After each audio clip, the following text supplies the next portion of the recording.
Et puis l'actualité, c'est également l'international, la Géorgie, qui va faire l'expérience de l'alternance en fait. Bonsoir Harold Iman. Bonsoir. Les électeurs ont voté aujourd'hui en faveur du parti d'opposition. Le président Saakashvili a reconnu cette défaite aux législatives.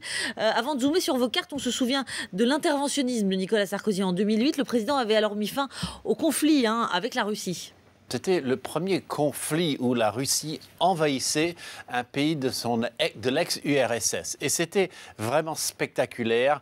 Les Russes, enfin, on peut dire que le point de départ, c'était les Géorgiens. Saakashvili, le président qui a fait un si mauvais score hier, eh bien, il a lancé une attaque ici, à Chvink Valley, dans une zone sécessionniste par rapport à son propre pays, là, en ocre. Les deux jaunes ont fini par faire sécession. Il a lancé une attaque contre des Russes qui étaient là, des soldats russes, dans un arrangement très bancal.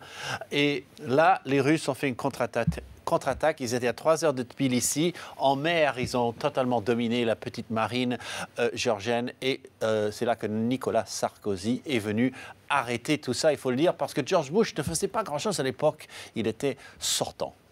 Harold, le vainqueur de ces législatives, parlons-en. Qui est-il? Il est réputé proche de Moscou, en tout cas. Tout à fait. Alors, il y a deux hommes qui se sont affrontés, même si le mandat présidentiel ne va pas être remplacé avant l'année prochaine. Alors, Saakashvili, celui qui a mené cette guerre et qui l'a plus ou moins perdu, et lui, c'est l'homme vraiment de l'Occident, de l'OTAN, de l'Union européenne. Face à lui, il y a l'homme qui a vécu à Moscou, qui a lancé des banques à Moscou. C'était un oligarque. Et puis, peu à peu, il s'est mué en un homme peut-être plus proche des préoccupations des Géorgiens, l'économie. Il a beaucoup injecté de son argent personnel dans l'économie. Et Saakashvili, lui, il a été atteint par ce scandale dans les prisons où il avait enfermé pas mal de mafieux, il faut le dire. Et donc, cet homme-là, eh bien, c'est un mystère. Est-ce qu'il va s'orienter plus vers la Russie comme cela s'est passé en Ukraine? La question est ouverte.